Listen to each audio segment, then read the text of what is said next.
All right, in 7.6 part 2, we are going to take a look at converting equations from rectangular form to polar form and vice versa, polar to rectangular. So let's start with rectangular to polar form. To do that, all I'm going to do is replace every x that I see with r times the cosine of theta and every y that I see with r times the sine of theta. So in this problem, if I replace x here, I'm going to have r times the cosine of theta squared plus r times the sine of theta squared equals 9. Right? I just replaced x with r cosine of theta and replaced y with r sine of theta.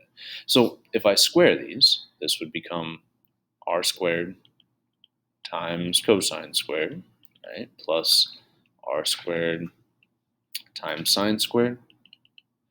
And now here I can actually factor out an r squared and make this r squared times cosine squared plus sine squared. And now cosine squared plus sine squared is our Pythagorean identity. This is just equal to 1. So this would become r squared times 1 equals 9, or r squared equals 9. Then I can take the square root of both sides, and I just end up with r equals 3. Okay, so this is my polar form of this equation. Right? Now, if we think back to the first semester, hopefully we can recognize that this is the equation of a circle. Right? X squared plus y squared equals 9. This is the equation of a circle in polar form. The radius equals 3. Right? Let's take a look at another one here. Okay? This one is just x equals 3. So I would replace x with r cosine. So I've got r cosine of theta equals 3. Now, in a problem like this, our goal is to solve for r. Okay? That's what we did here. We got r by itself. So our goal is to solve for r. So I'll divide both sides by cosine of theta. Right? And then I can use what we know about reciprocals. So the reciprocal of cosine is secant. So I could say this is equal to 3 secant of theta. Right? And that is my equation in polar form. Right? And you can see that this is a vertical line. So this would be a vertical line on the polar axis. This one, y equals 5, would be a horizontal line. Okay, so again, if we convert this to polar, I'm plugging in r sine of theta for y. So again, to solve for r, divide both sides by sine of theta. And we can use what we know about our reciprocal identities. So the reciprocal of sine is cosecant. This would be 5 times cosecant. All right. Let's do one more. Okay, here we've got y equals x. So on this one, we would have r times the cosine of theta equals r times the sine of theta. So on something like this, right, I can divide both sides by r, and then I can divide my cosine over. So if I do that, if I divide both sides by r, I would just end up with cosine of theta equals sine of theta. And then if I divide both sides by cosine, I would end up with 1 equals tangent of theta. Now, in this case, the only variable left is theta. So what I actually want to do is get theta by itself.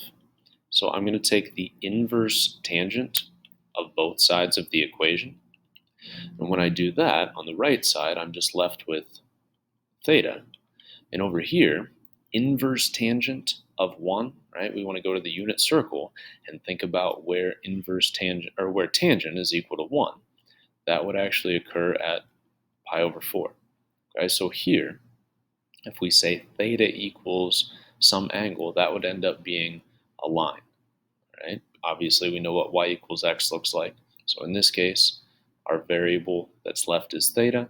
When we solve for that, we get theta equals pi over 4, right? So let's do a few examples where we're going the other direction, converting from a polar equation to rectangular form. So on these, we're going to end up using a few more conversions. Okay? All of these are going to come into play. And it's not going to be as straightforward as converting rectangular to polar. It's not just going to be, well, right off the bat, I can plug something in, okay, to solve. Here, we may need to do a little bit of manipulation to the equation first. For example, here, right, there isn't anything that I can just plug in place of r. But one thing I could do is square both sides of this equation. If I do that, I have r squared equals 25. Then I can substitute x squared plus y squared in place of r squared. Okay, so I would get the equation x squared plus y squared equals 25. And again, this is the equation of a circle, right? Whenever we see something like this, r equals 5, that's the polar form of a circle. This is our rectangular form of a circle, all right? Let's take a look at another one. So here we just have theta equals pi over 3. Okay, well, the only thing that we can use for tangent is this final conversion form, tangent of theta equals y over x. So what I can actually do here is take the tangent of both sides of the equation.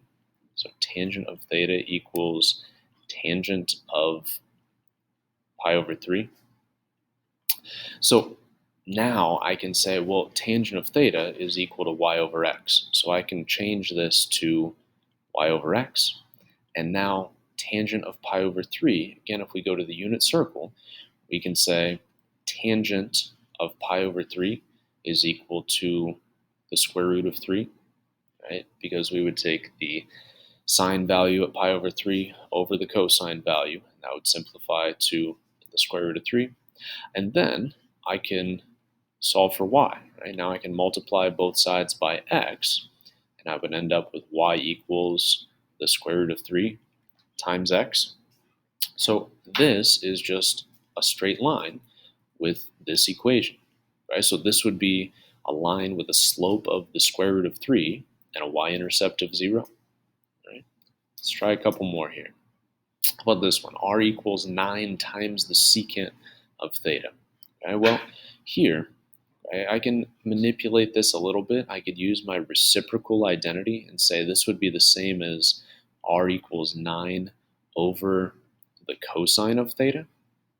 Okay, then I could multiply both sides by the cosine of theta and get r times the cosine of theta equals 9. And now I can replace r cosine of theta with x. And this would just become x equals 9. Okay, so again, I had to do a little bit of manipulation first before we can use one of our conversion factors. All right. In this final example, right, what we would need to do here is not going to be immediately obvious. What I want to do here is actually multiply both sides by r. Okay, we may kind of be tempted to square both sides, but in this case, we actually want to multiply both sides by r. So when I do that, I would end up with r squared equals 2r cosine of theta.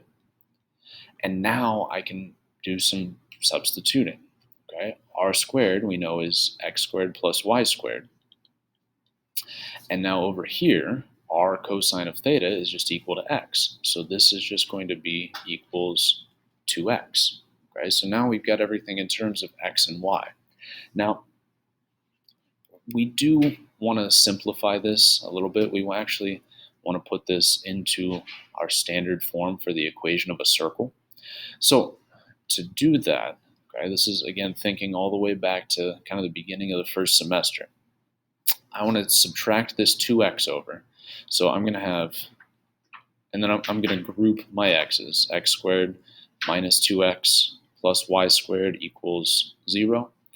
And now what I want to do is complete the square to put this into our standard form for the equation of a circle. So I don't have to do anything with y here because there is no linear y term. All I'm going to have to complete the square on in this case is my x. So remember, to do that, we needed to set it up like this. Okay? X squared minus 2x plus something. And also have this y squared here equals 0 plus whatever that something is, right? Whatever I add to one side, I have to add to the other side. So to figure out this value, what we did was we took half of the b value. So half of -2 would be -1, and then squared it. So -1 squared would be +1. So we would add 1 to both sides of the equation. And the reason we did that is now this is a perfect square trinomial. So this would always factor into x plus or minus whatever half of b is. So this will factor into x minus 1 squared plus y squared equals 0 plus 1 is 1. All right? So x minus 1 squared plus y squared equals 1 is our equation of a circle with a center at the point 1, 0 and a radius of 1. Okay, that's what this equation would look like. All right. So in the next lecture, we'll take a look at what some of these graphs actually look like and how to graph polar equations. All right, but that is it for this video. The final question is going to pop up asking you what questions you have.